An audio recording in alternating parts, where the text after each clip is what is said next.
घंटे में तय करता है। यदि वह अपनी सामान्य चाल में 1/9 की कमी करता है तो वह उतने ही समय में 6 किलोमीटर कम चलता है। तो आदमी की अब चाल ज्ञात करो। तो देखो आदमी की अब चाल निकाल देते हैं कितनी है। तो देखो सवाल में साफ साफ बोला गया है कि उतने ही समय में। उतने ही समय का मतलब है कि जो टाइम है वो क्या है, टाइम सेम है। और अगर टाइम सेम है तो हम बोल सकते हैं कि डिस्टेंस का रेशियो और स्पीड का जो अनुपात है वो बराबर आएगा। तो देखो स्पीड का अनुपात निकाल देते हैं। मान लेते हैं कि पहले जो स्पीड थी वो 9 थी। हमने मान लिया कि पहले 9 थी। यहाँ पे मैं लिख देता हूँ पहले, और यहाँ लिख देता हूँ बाद में। बाद में बोले तो अब प्रेजेंट टाइम में कितनी है।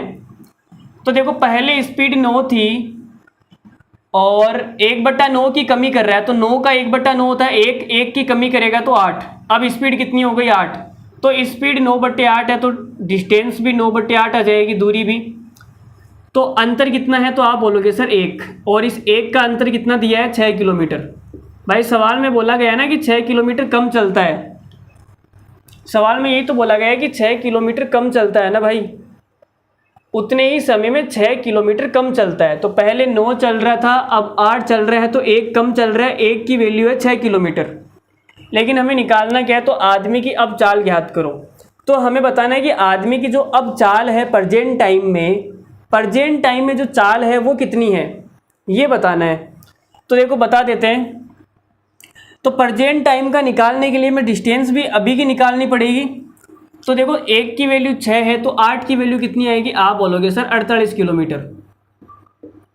तो जो भाई साहब है वो पहले 54 किलोमीटर चलते थे, अब 6 किलोमीटर कम चल रहे हैं, मतलब 48 किलोमीटर चलते हैं। 48 किलोमीटर प्रेजेंट टाइम में अभी चल रहे हैं अब।